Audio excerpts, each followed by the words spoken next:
khutbah ini hanya akan menjadi kata-kata tidak bermakna, bahkan khutbah Jumat menjadi batal kalau tidak disebut namanya. Kullu amrin dzibalin, semua amal yang baik, walam yubda bihamdillah, kalau tidak diawali dengan pujian kepada Allah, fahuwa aqta, maka amal itu putus, tidak bernilai. Maka khatib mengawali dengan namanya, alhamdulillahi rabbil alamin. Hidup ini pun tidak bermakna. Semua hidup, binatang pun hidup, pokok kayu pun hidup. Lalu apa bedanya dengan hidup manusia? Hidup manusia menjadi bermakna karena diawali dengan namanya, alhamdulillahillazi ahyana ba'dama amatana wa ilaihil nusyur. Makanan hanyalah sebagai calon-calon sampah bakteri busuk. Ma'akalta fa'afnaita, yang kau makan akan membusuk, dan makanan itu akan menjadi bermakna, bernilai ibadah di hadapan Allah ketika namanya disebut. Ya ghulam, wahai anak kecil, sammillah, sebut nama Allah. Dalam hadis yang lebih panjang, meskipun dhaif, boleh diamalkan untuk fadail a'mal, motivasi beramal. Allahumma barik lana fima razaqtana wa qina adzabannar. Menyebut namanya merubah sampah menjadi ibadah. Menyebut namanya kata-kata tak bermakna menjadi ibadah. Menuliskan namanya di kertas yang sebelumnya hanyalah goresan tinta di atas kertas yang hampa tak bermakna, tapi kemudian ketika nama itu ada di atasnya, maka menjadi sucilah dia. La yamassuhu illal mutahharun, tidak boleh disentuh kecuali oleh orang-orang yang suci, bersih daripada hadas, bersih sebagai najis. Innahu min Sulaiman wa innahu bismillahirrahmanirrahim. Hati yang cemas, hati yang gundah, hati yang sedih, tiba-tiba kesedihan, kecemasan, ketakutan menjadi hilang ketika disebut namanya. Ya Muhammad, ya Rasulullah. Andai orang kafir Quraisy itu menoleh ke bawah, tentulah mereka akan menangkap kita, tentulah mereka akan membunuh kita, karena kita sudah lari dari kejaran mereka. Idhuma fil ghari, ketika mereka berdua berada di dalam gua.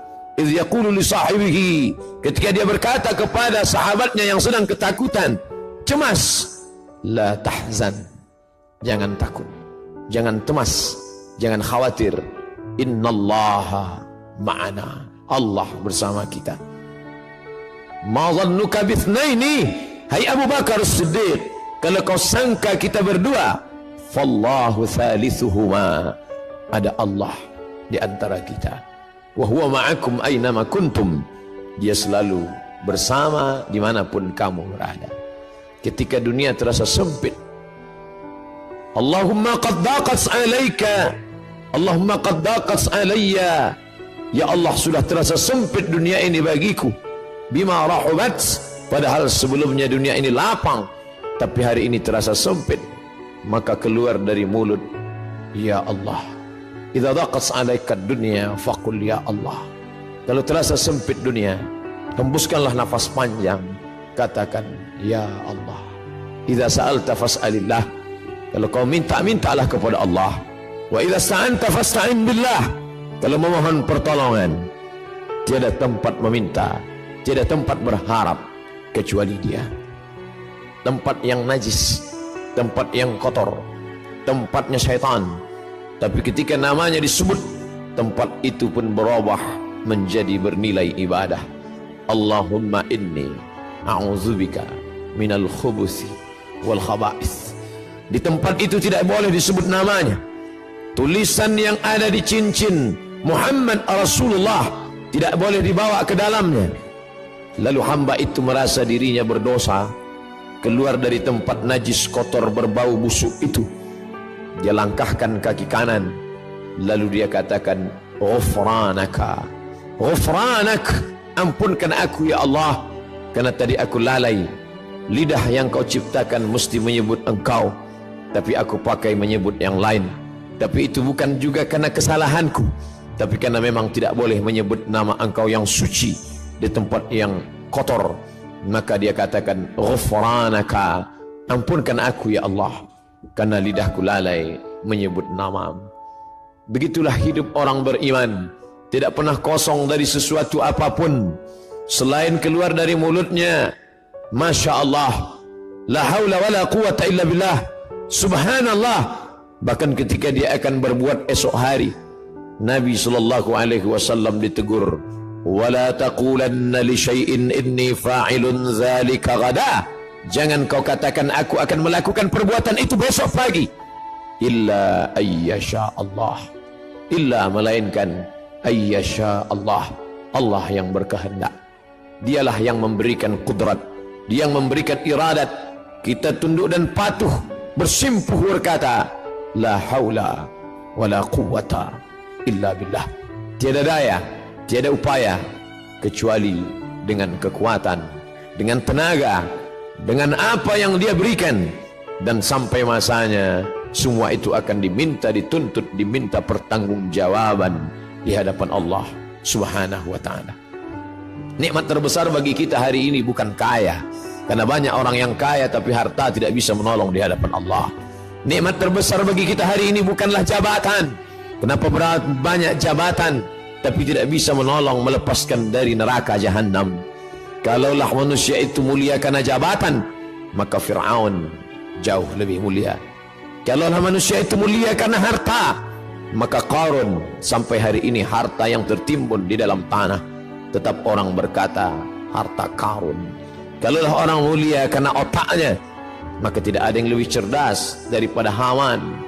Tapi kemuliaan terletak pada Allahumma ja'al akhir kalamina, ya Allah jadikanlah akhir kalam kami inda intihai ajalina, ketika ajal sampai, yang terakhir, ucapan akhir yang keluar dari mulut adalah la ilaha illallah. Itu yang dulu pertama didengar. Sebejat apapun seorang ayah, sejahat apapun seorang ayah, ketika anaknya lahir, air matanya menetes. Mengikut hadis riwayat dalam Sunan At-Tirmidzi, Imam Abu Isa At-Tirmidzi berkata, hadisun hasan, hadis hasan, layak diamalkan. Tetap dia bisikkan ke telinga anaknya sayup-sayup, Allahu Akbar, Allahu Akbar. Lafaz itu yang dia bisikkan. Apa yang dia inginkan? Anakku, aku tidak ingin kau menjadi orang kaya tapi kau tidak menyebut Allah. Aku tidak ingin engkau menjadi penguasa tapi kau tidak kenal Allah. Aku tidak ingin engkau menjadi orang yang cerdas, IP-mu 4 di atas rata-rata, orang memuji mengagungkanmu, tapi kau tidak mengenal Allah. Aku hanya ingin saat di akhir hayatku, saat aku terbujur kaku, yang terakhir membisikkan ke telingaku lafaz Allah. Dan yang mengajarkannya dulu adalah aku saat matamu belum terbuka, saat mulutmu menganga karena tangisan, tapi ketika bisikan itu sayup-sayup masuk ke pangkal telinga, tertancap ke dalam lubuk hati yang paling dalam, saat itu pun kau juga akan membisikkan ke telingaku, laqinu mautakum, talqinkan orang yang mati sakratul maut di antara kamu dengan bunyi kalimat la ilaha illallah.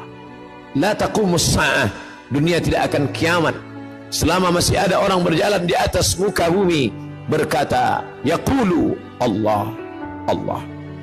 Kalau kau katakan ya Rahman, idza taqulu, idza qulta, kalau kau katakan idza da'awtahu ya Allah, idza da'awtahu ya Rahman, idza da'awtahu ya Rahim, idza da'awtahu ya Rahman faqad wasaftahu birrahmah.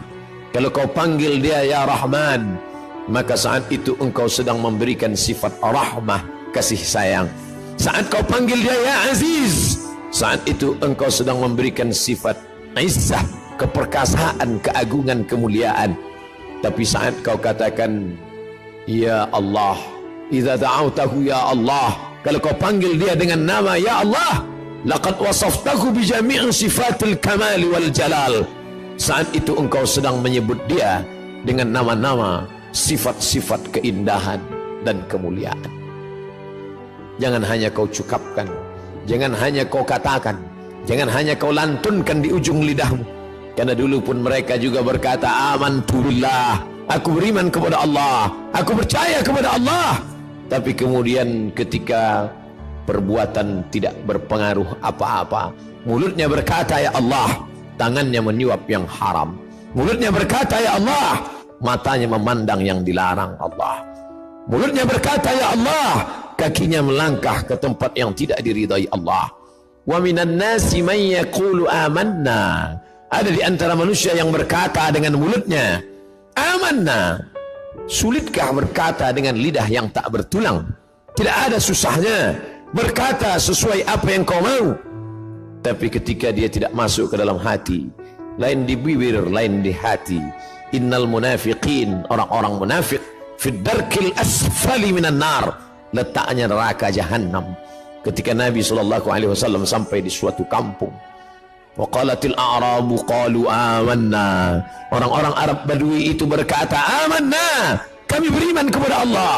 Langsung perintah datang, qul, katakan ya Muhammad, lam tu'minu, kamu belum beriman, walakin qulu aslamna, katakanlah kami hanya baru sekedar berserah diri kepada Allah.